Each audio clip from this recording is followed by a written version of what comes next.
Let's try this again. Welcome back, everybody, to the Gameshow Dota 2 League. It's their first event at DreamHack Moscow, and it has been filled with DDoS. DDoS. But hopefully that's all behind us. This is our sixth match of 8 on the day.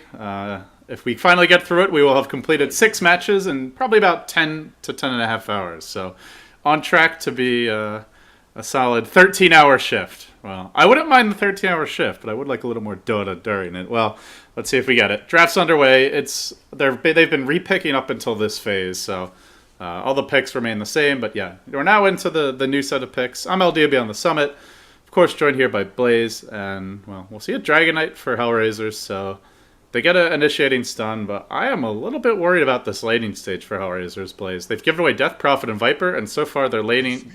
Two of their farmers are Centaur and Dragon Knight. I'm not seeing how they're going to contest in these lanes. Yeah, it's going to be a hard call. They're going to go with the supportive Sven, which is going to give them a lot of chain stun potential. I mean, the Stormhammer, the Hoof Stomp, the Dragon Tail, all fairly long duration, so good potential to pin people down, but it's going to take a lot of damage follow through and a lot of focus fire to actually take down a target like Death Prophet or Viper when they're playing defensively. So all in all, I think it comes down a lot to the usage of Warcry and Stampede to position, because you got 3 melee heroes against other heroes that love to kite. Mirana loves to leap away, DP has a nice movement speed with her Witchcraft, and of course Viper is Slow City. So it's all about them getting on their targets and sticking to them, and throughout the fight they obviously need, like I said when we first started this draft, they are a team that likes to garner momentum. They're ones that try to get the kill advantage, and the towers come secondary. Yeah, if they can get like their core items, I think they're fine, but it's more, I just look at these lanes and someone's got to lane against the Viper or DP. And yeah. Dragon Knight's not going to have fun against that. Centaur's not going to have fun against that. To me, they have to be effective with the Scarlet Mage Sven in the laning stage, or they're just going to lose the lanes, like flat out. Not to mention the Prophet, Mirana, great roaming support. So I think you're right if they get through this laning stage intact. But if VP play this well, it's going to be tough for HR to get anything done. Yeah. Another thing I worry about is mana sustainability. Centaur and Sven are literally one spell heroes for the first half of the game. They do not have the mana sustainability to really spam out their stuns or anything of that sort. So that's going to be a problem. Skywrath also has mana issues, but usually he's got the int gain as well as the starting clarities to manage it. So a lot of mana sustainability is going to be required here for Hellraisers to keep active, keep in the fights. And yeah, as far as lanes, I would assume that at least 2 out of the 3 are automatically going to VP. Maybe the roaming supports can give an edge if they can kill off the Viper once or twice, but in general, CS is just going to go to VP handily. Yeah, 2 picks to go now as Pugna is removed from by VP. Hellraisers ban out the Bane, so setup for Mirana's Arrow pretty lackey at this point. There's a Rubik, which is okay. There's Earthshaker, which wouldn't be too bad this game. Actually, I would kind of like that for them. I feel like they need a little more kind of lockdown and crowd control. Sand Cane's another option if they want to go for a bit of a greedier support, though the Nature's Prophet may end up needing the jungle as well. But yeah, I feel like they kind of want one of those melee supports that can control the team fights. So let's see if VP are thinking the same way. I could see like a support Naga Siren working out pretty well, actually. It goes well with the Mirana for setting up arrows, and then, of course, allows them to kite. But they're going to go with the Earthshaker, as you mentioned. I mean, that's a great stunner as well, and when 3 heroes group up, that's the perfect place for an Echo Slam. Still, the Weaver is going to come out here, and it's going to be a little harder to initiate on him. They're going to need like a stun into a silence from the Death Prophet kind of a thing, or of course just a wandering arrow. We'll see. But long term, they might be looking for maybe an Orchid Malevolence on Sadoy or something of that sort, and just to get more guaranteed disable when they choose to initiate. Yeah, Naga actually would have been really nice. Like, just saw him whenever the Stampede comes, but Earthshaker gives them some actual stuns, which it's outside of Arrow, they had none. So I kind of think in that sense the ES might be the safer choice. With that said, the teams are probably surprised and a little bit dazed and confused that they're actually in a game because they've been waiting for roughly like 2 hours to play this one. And well, with that, we'll run through the lineups here. Hopefully this is a very quick pause. Dubas will be handling your Skywrath Mage. He's actually being pulled regen for now, so by Aloha Dance of all things, so maybe a misclick. Yeah, I'm not sure what's going on here. There's like Tango's being passed all over the place. You got Aloha Dance playing the Weaver, Yoki, and then the Dragon Knight that puts Art Style onto the Centaur War Runner, and then last but not least, will be Dread on the Sven. So yeah, they've pulled their support Scarith Mage some early tangos. And with that, we introduce VP, their first match of the Game Show League. You've got G going mid as the Death Prophet, 633 on the Viper. Yol will be handling the Earthshaker. Jotum will be on the Morana, and that does leave Sadoy as the Nature's Prophet. So, defensive tri-lane for VP, but very strong defensive tri-lane, and this is going to be a rough time for art style, to put it mildly. Yeah, as far as like his positioning, obviously the Radiant offlane you can still leech from the neutrals that are pulled in general, but you take one toe out of line and they're going to be able to Fisher block you. They're going to get first blood on you pretty conveniently, and it's a long road back if you don't have your Tranquil Boots by then. But maybe he'll get some duo zoning out. Dubas could stay up top a little bit and give him a tiny bit of space here. We'll see what they have in mind. For now, 2 Observer Wards come down. It's going to be Hellraisers to see the Observer Ward of VP place, but as far as Sentry goes, they're completely lacking. Yeah, they are going to make their move towards the top lane, it looks like.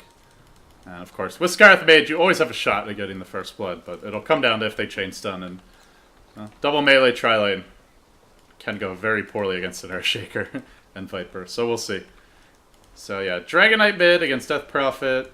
Fairly even matchup, but a bit Death Prophet favored with this extra spam, and they may want to give him a boost as we see Dubas and Dread smoked up, rotating around. They're going to walk into an Invisor, and this one not seen by VP is they don't have an Observer Ward there, so could be a good first blood opportunity, and yeah, we'll have a quick pause.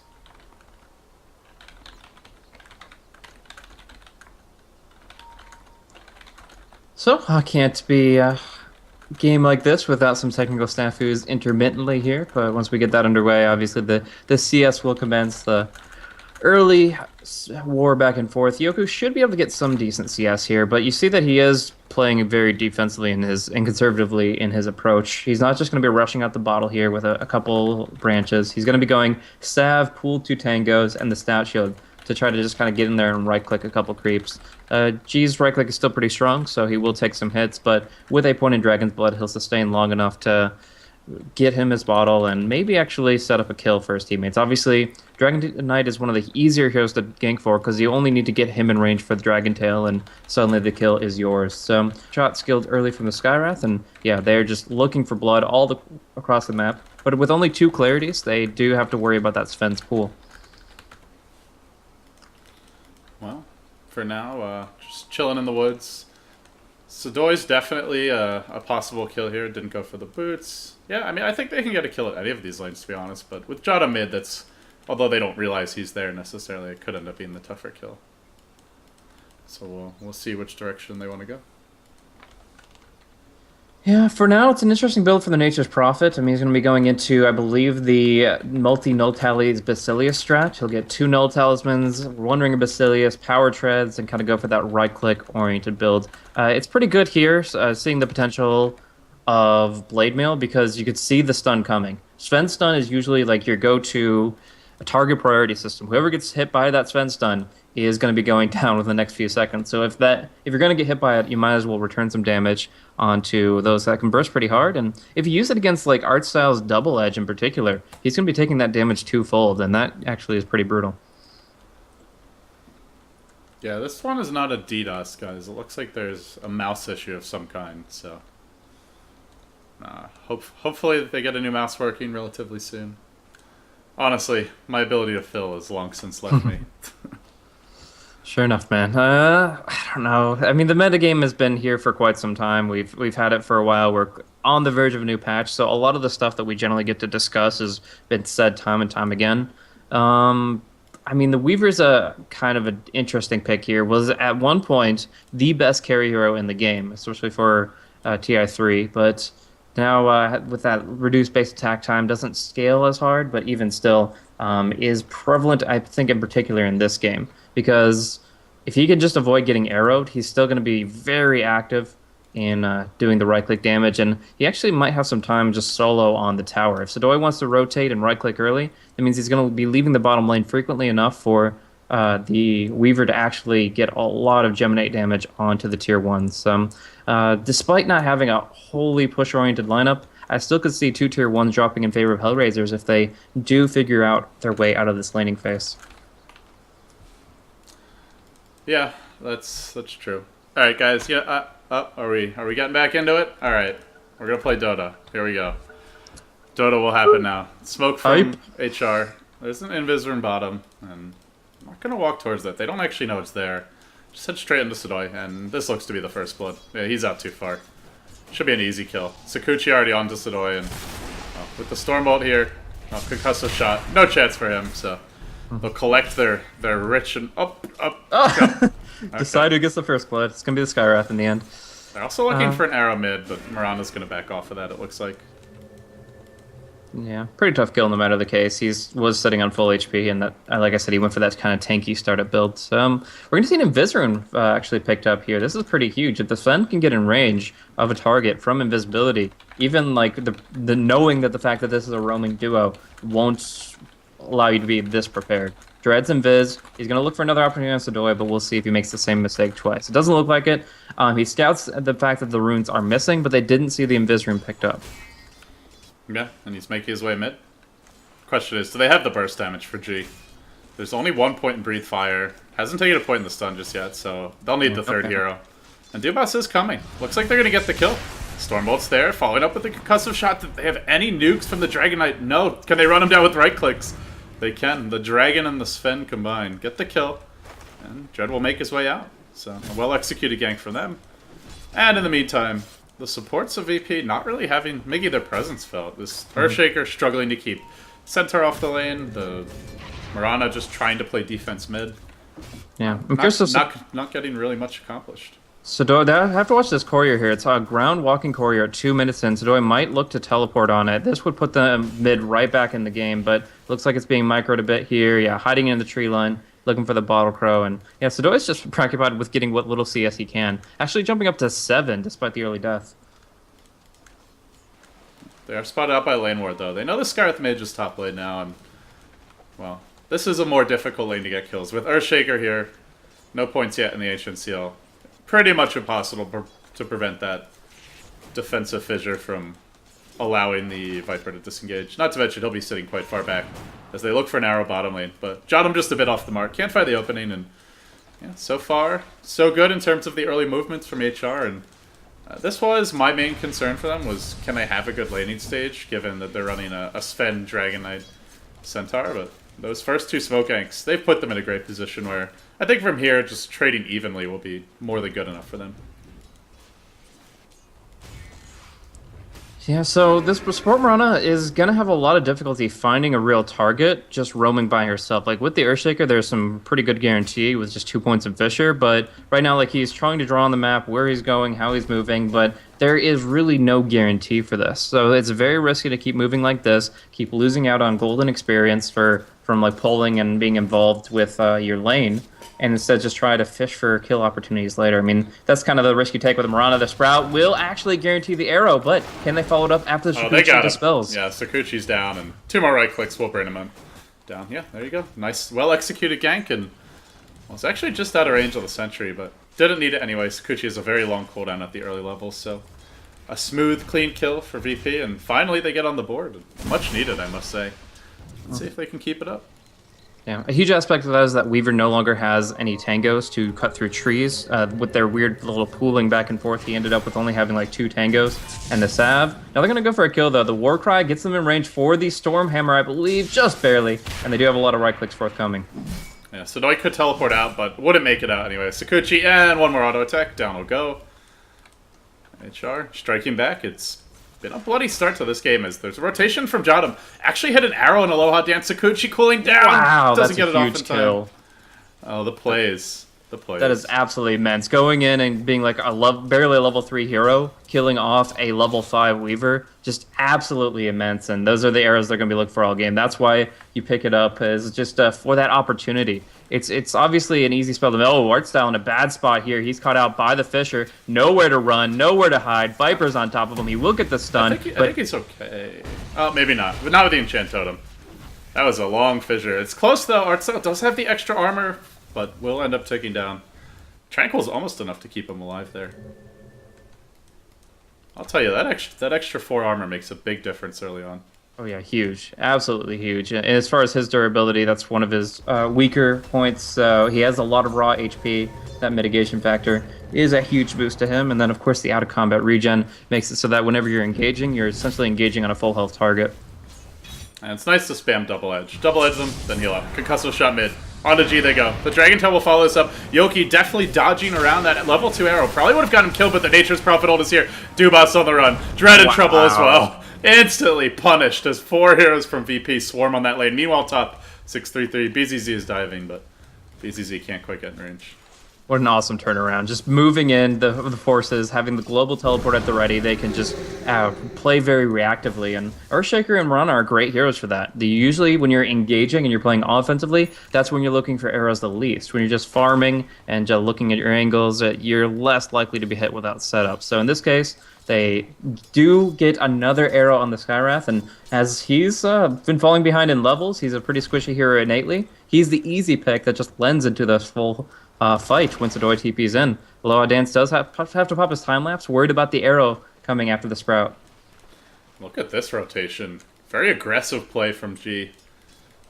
And in the end, we'll be forced off. Looked like he wanted to maybe push this tier 1 top if he found a isolated Centaur, but Centaur had some backup. 4 heroes are in the neighborhood, and they'll fish for the Sprout arrow. Can't quite get in range for that. And having failed with their first crack, I think we'll see them back off, because pressure's coming mid. Yoki has the ult ready in 30 seconds. Dread grouping up along with the Scarth Mage. Looks like HR want to make another go. And I gotta say, this Death Prophet has been under constant pressure so far this game. But the center has abandoned the 1v1 on the top lane. Up against the Viper, I still think he could hold his own, at least stay in experience range, but it looks like he wants blood. If they can get close to the Earthshaker, that'd be great, but Jotum has the easy escape, and I really don't think they're going to find this kill. Yeah, that's not happening. If they catch someone out a little bit farther, like in this area maybe, but if ES just sits back here and Mirana sits like in this region, like... And they get the silence. That's what they need on the Mirana right here. There's still the defensive fissure to block the Centaur out, though. Gonna be tough. Meanwhile, mid, they also want to make a play. Dread setting up. So, 2 ganks being set up simultaneously. They'll dodge the arrow, and now they look to run in, but can Centaur get in range? Not gonna happen. This used to be a really popular dual lane back in the day. The Mirana... There's also, sometimes even Wind Ranger Earthshaker. The Chinese teams would run it TI2, but just so difficult to kill and extremely strong defensively. And if you can't keep the creeps away from the tower, like you just cannot keep them out of experience range. Not with these heroes, anyway. Yeah, very potent indeed. Another Invis rune coming out for Dread. Really lucky on these runes. This is probably one of the best he can get. Like, double damage, illusion, regen, not going to do much for him in these types of scenarios. But you get the Invis, you get a haste, you can close the distance very quickly, you'll get surprise kills, and that's what's kind of keeping them in the game right now. Like I said, they're a kill-oriented lineup, and they only have 3 right now. Oh, they got Stampede. They got Stampede here. They're bringing in 3. This looks bad. Although, as soon as I say that, there's a quick retreat out to the tower. And this one just called out by checking the map elsewhere. No lane ward or anything to spot out the rotation. In fact, VP in general are blind. Like, they don't have any obs. This is just map sense at its finest. They are just outmaneuvering their opponents, so they don't even have the full sense of vision to do it. Right now, it is Viper kind of pinned under the tower, but he does have a TP scroll if he wants to disengage in full. But they're only committing to the tower right now. Now Aloha Dance goes in. But, again, just for the right clicks on the tower. Question is, will VP look to fight this? They have Exorcism they can use for the mid lane. For Nature's Prophet ult now thrown out, and it's going to drop everyone on HR significantly. Aloha Dance not quite in the danger zone, but getting a bit close to that. Still Stampede is ready if HR need to disengage. But while they're busy taking this tower, they're losing a lot of HP on the tower mid. Arrow fishing will find Dread. Nice initiation once again. Jotum connects. Looks like they'll bring down the Sven. No, he sticks up. He war cries. He keeps on running. He still goes down. Meanwhile, top. There's your Stampede. Diving deep for BZZ and oh, yeah. Gets dunked. Big plays from Yol. On the back of that, hits level 8. Yoki tries to TP out. Sprouted, pushed back, but doesn't actually stun him. Will make his way out. Still, they lose 3 and they got nothing. And now they're going to lose the tower as well. Just by trees alone. Like, Nature's Prophet's on the top lane, but he was already putting a lot of damage into the bottom lane. So they get the deny up top, the tier 1 mid and bottom. Absolutely insane momentum swing for Virtus Pro. And yeah, I think the big game changer there was that Echo Slam. Like, Earthshaker without a Blink Dagger generally speaking, isn't going to hit great echoes, but because they dive so deep on him and it's an instant cast, they just walked right into it, and Yol sends them home. Yeah, that was a get dunked moment, pretty much. Sadoy forced off of the top lane in the meantime. And Jotham's courier's real far out here, but looks like there's no follow-up. Key thing to note, Jotham does have a medallion, so not only are VP finding their kills, but they are prepping for this Roshan. Still tier 1's up, mid, and bottom. And they've got Death Prophet ult in 20. So expect VP to look for the Rosh real soon. And HR, despite their good early movement plays, are quickly falling behind in terms of map control and soon tempo.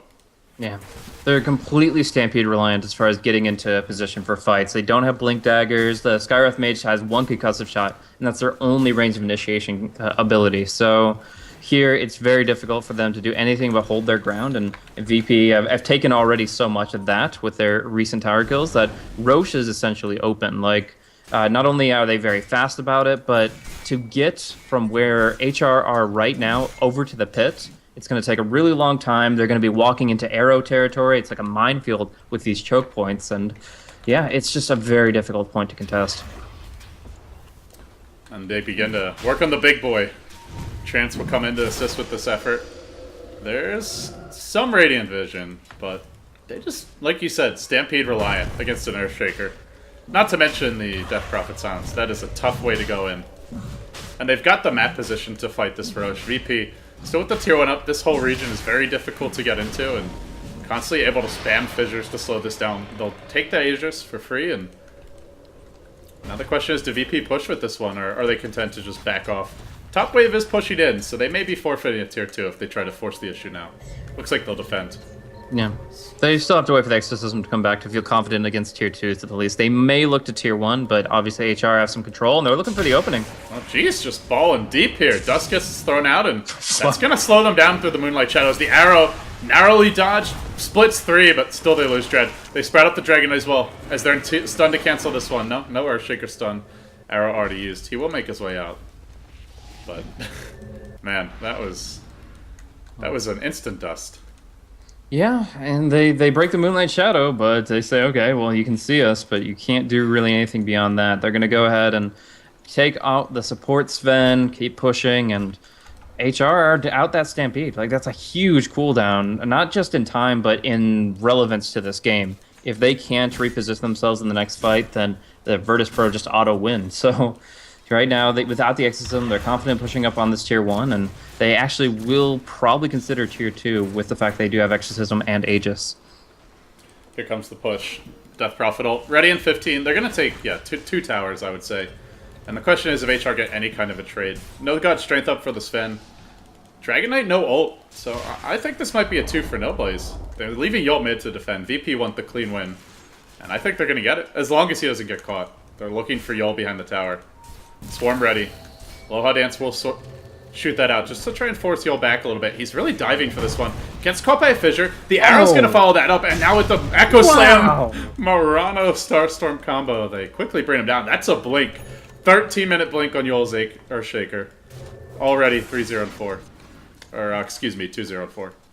Judging by the draft, I mean, I guess I was like talking about it prior to the Earthshaker pick, but even still, I looked at the draft and I said, there's no way this Weaver dies more than once in the first like 15 minutes if he plays it right, but he's just been extended a little bit. They've used the Sprout when he doesn't have an ability to cut through it, and now this Chain Stun, committing even the ultimate to bring him down, but very well worth it. Like, this Pug is a hard one to squish, and if they can just commit all these resources, find those openings, killing him 4 times this early in the match is absolutely immense. He's sitting on Treads, Ring of Health, and Aquila. Like, he's going nowhere fast, and that's just extremely bad news for Hellraisers. At least Artstyle has the Blink Dagger, and maybe they can at least get a quick little pick off down bottom lane. And now for HR, the real issue is, can they stop the push? That's going to be the big question. They've got just the Blink on Artstyle. Aside from that, very little AoE, very little crowd clear, and they don't have a hero that can stand for... Oh, they do spot out a courier here. It's actually carried a gem. Would be a pretty good one to find, but instead it's Aloha Dance being pursued out. G throws out the silence. No exorcism for this, while the Centaur comes in from the back, annihilates the Nature's Prophet. Quick reactions, and clean kill to start. Then their courier falls, and now it's not so clean. Nothing on it, but still painful nonetheless. Now we look for more action. G. He's got the Yule Scepter. He'll dodge away from a Centaur Stomp. Really quick reactions once again. Then the arrow finds him from Jotum. That'll be another kill. Aloha Dance TP now. Dubas as well. Doesn't make it out in time. They actually get the Scarlet Mage. Thought he would be safe for sure. But ends up getting nuked down just in the nick of time. Aggro buyback from Sidoi. They just wanted to just build momentum off of this early set of pickoffs. Yoku getting hit. The arrow will connect. He's going down too. My God. VP are just running them over. Jotum with the arrows. Easy MVP for this game, which might not last all that much longer. Nah, this is feeling like it might be all but booked at this point. Okay, I jinxed it. I think they hopefully no internet issues again. Oh, no, dude, why'd you say that? Oh. The knock on wood is not strong enough. What have we done? Hey, you said it might not last that much longer. That's because we would finish it out. We would get to the end, the home stretch. At least we'd have the game complete. Not again. Oh, boy. Yeah, no MMR. Well, that's good news. My jinx is strong, man. What can I say? The precious -25. They don't have to worry about it. Does that apply to fantasy points in this one? I don't know, but jeez. Well, if history is our guide, this will be at least like 15 to 20 minutes. So, So can you explain the venue a little bit? Like exactly what they're doing? This is a first-time event for these guys, right? Yeah, it's vaguely similar to Cyber Arena, I would say, from what I saw. Oh, we actually have a quick reconnect. Maybe it won't be a long delay. Yeah, it's kind of similar to Cyber Arena for Starladder. It looked like it's smaller, but I mean, I haven't been there. I'm just judging by the pictures, so. Sure. Yeah, not like a stadium. It's more of like a large warehouse type space. You know, it's nicer than a warehouse, but yeah. Looks like it was originally one. So. I know ESL Poland had some issues, but some success with a similar venue. So curious how it's affecting that, and if it is all fully external, or if there's any infrastructure issue in that region. Yeah, I mean, anywhere can be DDoSed. I think it's I think it's more of a. From the sounds of it, they're making it sound like it's DDoS. In theory, it could just be bad internet. That's definitely possible. Couldn't tell you without being there, but either way, I know it's not working. Yeah, I guess that's the bottom line. No matter how we get there, it's we want Dota, and it looks like we'll get it soon, assuming like everybody's mouse didn't die from the internet going out. So, HR are on the ropes. Cyreth Mage not even level 6. Weaver dying 4 times now. The courier is even dead. The towers are dropping. What can they do to hold this? I mean, I was looking for Centaur pickoffs, and they got nice one on the back end, but the return kills were just insane. I don't really see anything. They have to kill Death Prophet, and I would say Death Prophet has to die almost immediately. Like, if G gets off his Exorcism and they go for like a Blinks, and to me, in order to kill him, they have to hit the Blink Stop, probably a Stormbolt follow-up, and the Scarlet Mage ult. If they miss that first stun, if he Yules dodges it again, like that's just Rax. And probably once they get the first lane of Rax, just game from there. So yeah, I'm kind of feeling like it's got to be a perfect chain stun on G. Ideally, right after he pops Exorcism, because otherwise he's coming back for second life. You can go for BZZ, but killing the Viper it's only so-so at this stage of the game. Like, he's not as important as the Death Prophet to me. But always the question is, like, how do you do that against a Blink Dagger on Earthshaker? Almost level 11 already. Has the Staff of Wizardry up, builds towards his force, and can counter-initiate anything. There's 3 melee heroes who want to jump in for HR, and Echo Slam, perfect to punish that. I'm not sure if you mentioned it, but the Courier is pretty loaded up too. Not just the gem that we saw from before, but the mechanism. I mean, at this point, they're not just progressing gold-wise, but they're just dominating the map as a whole. Their Observer Wards were in a great place. Like, this one has actually been here for 4.5 minutes now, and it didn't necessarily see the smoke, but it knew where VP could push forward and where they could maneuver. So, I mean, they're still getting great intel across the map. They're going to drop down some more wards in their retreat, probably, and they really just have a pretty big chokehold on this game. And from there, it turns to the question, is this Game of Throws for Virtus Pro? Well, we've seen plenty of throws today, so I'm not going to rule it out. There were some colossal throws earlier. Great games, but colossal throws. Now the mech for Viper is online, and we'll see the siege commence in earnest. I don't see HR defending outside of their base. At this point, you pretty much got to hold high ground. Which might buy them a bit of time, because with Exorcism already, like, over halfway done, seems VP they'll spare them for now in favor of farming the woods, but only for a time. Round 2 coming soon. Yeah, looking for a pickoff onto Sadoy, but Arsa actually gets hit by one of the treants, and his blink is put on cooldown, so Sadoy just gets to walk away from there, and they don't want to commit a stampede just for a solo kill. They really need it for the fights. Maybe if it was absolutely guaranteed. Oh no, they found a Aloha Dance, but couldn't get the fissure off in time.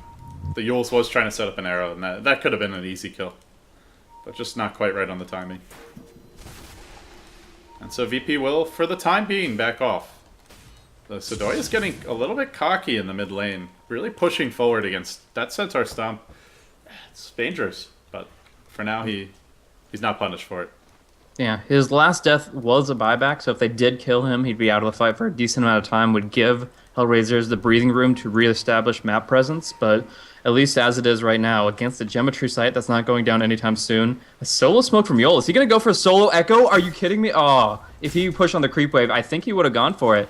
But no solo Echoes here, at least not with this wave. But he looks to make a play, that's for sure.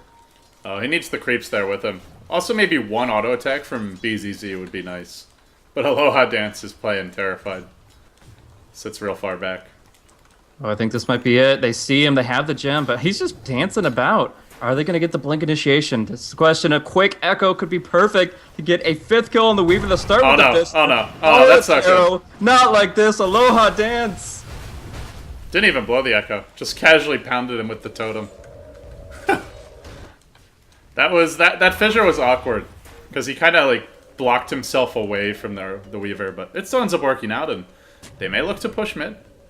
And good news for the Radiant, they have a courier again, so that's a small victory for them.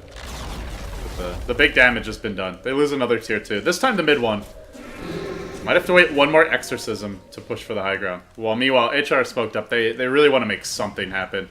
But there's a silence available on Sadoy. He might actually turn this with the Prophet. I think he's going to get the art style kill potentially. If it bounces. Is it going to bounce? No. Didn't actually have it available. So they will be able to get out scot-free, but it's still not the easiest pick-off, and he'll be back up in 40. So we'll see the impact he can make with that afterwards. But he did go for that Orchid build that I was talking about earlier. It's really good against the Weaver, but of course any of these heroes getting silenced is going to be frustrating for them.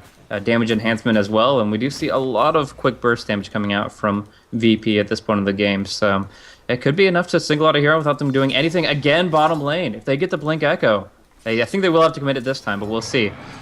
Oh, they're saying, they're going in top lane in the meantime. They do find G, they kill off the Death Prophet, and they dodge away from that gank successfully.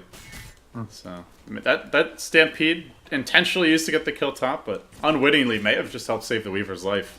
Yeah. He did decide, I'm going to back up a little bit. Probably wouldn't have Sakuchi'd and had paced move speed to do it with. Yeah, he's just trying to break into triple digits here for his CS count. 19 minutes in, and he's just had a really rough game. The Death Prophet was actually positioned interestingly. There's your dunk, mid lane, onto 2. Beautiful initiation from Yul, but doesn't finish off Aloha Dance. Then the turn comes, and, well, got a little cocky. Thought he had more help than he did. Oh, close call. But once again, close. Yeah, he's getting a little cocky, I think. You all had a great start, but this is a pretty naturally tanky lineup on HR. Sven 1200 health, Centaur 1700. Dragon Knight City at 1400. 1350 to be exact. There's not many easy solo kills. Skywrath for sure, but he's normally not visible. And the Weaver's gone for the Bracer Aquila, so some cheap, cost-effective HP items.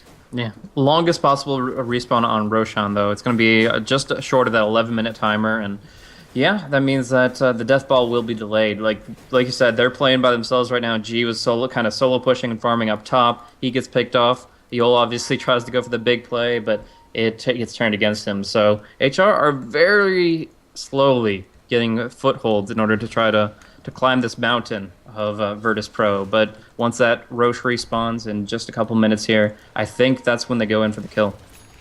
Yeah, my big concern is that the Weaver is just so damn poor. Because, like, to me, I look at this HR lineup and a farm Dragon Knight and Sven, Centaur, that's not really what you want against Viper and Death Prophet. You want the hero that has incredible mobility to be farmed against them.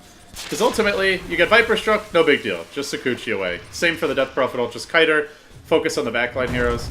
But, well, getting caught like this ain't gonna help Aloha Dance. He actually just Sakuchi's, then TP's out. Directly on top of where he was once initiated upon. They'll scout out and make sure he's not there.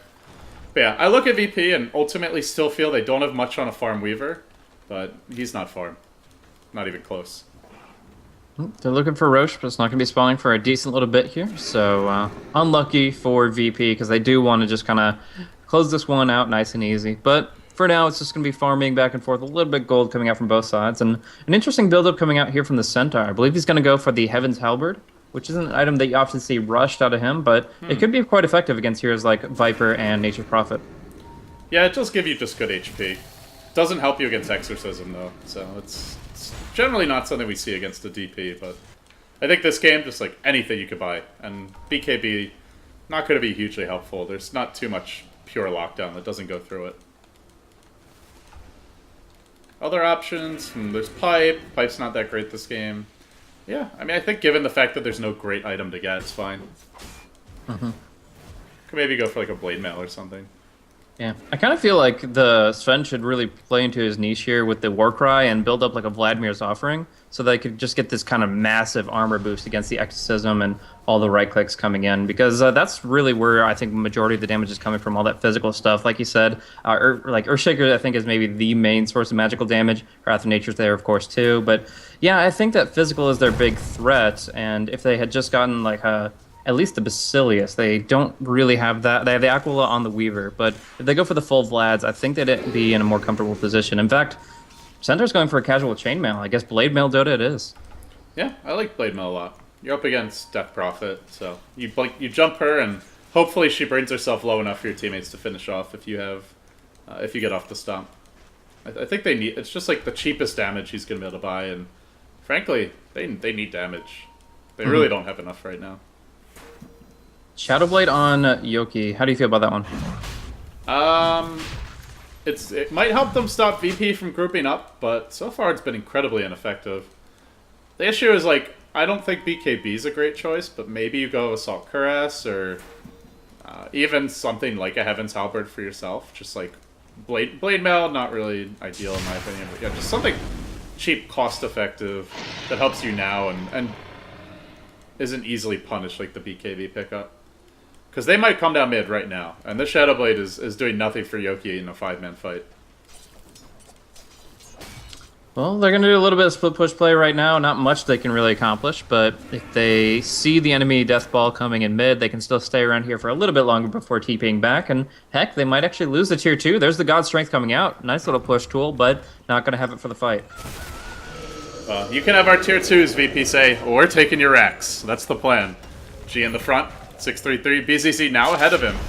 And there goes your heart. Already picked up as the siege begins in earnest. Viper Strike can be just spammed out pretty much willy-nilly to slow down this defense by HR. And it's really not much of a defense to date. They'll continue just slowly chipping away. Looks like they'll get the tower uncontested. Still, HR looking for a way in. I just don't see a good opening. So VP, they'll back off. They'll wait for the next Exorcism. And then, if all goes well, they will be looking for the first lane of Rex. Yeah, even now they're just getting so much more farm across the map. Nature's Prophet gets to farm up top, maybe his own jungle. Obviously, Virtus.pro are just camped in the Radiant jungle, and they are, of course, pushing in the lanes constantly, too. So, right now, they're getting the better end of the farm game, and they don't have to worry about the late game scalability of HR's heroes for quite some time. Shut down so hard. G will get caught out bottom lane. He heals himself, though, and is going to survive at least through the final volley of damage. Then G, 4-step forward, directly into a follow-up stun. We'll end up going down. By the way, just want to mention, Weaver did deny that tower mid, so nice play by him. Still worried for HR, though, because I don't feel like VP need the gold. They more just need the buildings dead. Yeah, this is a really difficult hold, but Obviously, we've seen teams come back from worse. So right now, the Blade Mail, I think, is actually going to be a key factor. I'm curious if they're actually going to go more than one. Right now, it's BKB coming out the DK, so it doesn't look like anything from him. But if maybe the Sven went for one, I think that the double aspect of that, the twofold aspect, could really turn against the Earthshaker, could turn against the Death Prophet, as you mentioned, and maybe give them a better handle on it. Let's see. For the time being, VP are just waiting for Death Prophet to respawn. I think this will be an immediate push down mid as soon as she's up. I just realized something. Hellraisers don't actually have a Force Staff. That was the Earthshaker that pushed Death Prophet in further. He got confused by the direction based on Tornado. She's spinning around, and he's just like, get her out. And then Tasset just pushes her in right into the open arms of Hellraisers. Yeah. I was actually thinking that was a little odd, but honestly, it's probably dead regardless. But yeah, just made it easier. Painful. Here comes the high ground push once again. Art style's ready. Dread is too. They'll have to go fast if they want to save this tower. But Viper's not making their life easy. He'll throw out his ultimate into Aloha Dance, bring him down to about half health, and immediately they jump onto G. He's caught inside of the Scar's Mage ult, but they just stand together and tank this one up, now throwing herself up in the air. They live through the aggression. Yol dunked, or tried to dunk with his Echo Slam there, as BZZ begins pursuit. Remember, he's got Aegis. He'll get the one kill. Aloha Dance, nearly ticking out of the poison. He'll survive on 30 HP. But they still lose their first lane of Rex. The range already fallen. The melee about to be next. And Yogi will drop here as well. This looks to be the end for Hellraisers. Already one lane of Rex down. No great comeback mechanic in sight. The items just aren't there, and the push just doesn't end. They may just say, screw it, we don't need Exorcism. We've got creeps in the base. Yeah, round 2 it's going to be. Yeah, this is opening us this tiniest sliver of hope for HR to kind of push them back now. If they just played it safe and retreated, there'd be no chance to come back, but the aggression continues. The arrow will not connect, but damage over time. Aloha Dance will still fall in the end, and you can't route them from your base now. Sadoi delivering the right clicks, will spawn some more trees, and yeah, these racks are gone as well. Easy second lane of Rex, and with that, VP in their opening match of Gameshow League play looking real solid. Whereas Hellraisers, to me, looking like the team most likely not to win a game. Currently 0-3. They even had some decent moments, but just overall been getting outplayed by everyone this tournament. Yeah, so what do you think about the draft? We were talking about this a lot, the fact that they had 3 melee heroes that needed to get close to their targets against ones that prefer to kite, and the fact that their lanes didn't really seem all that strong.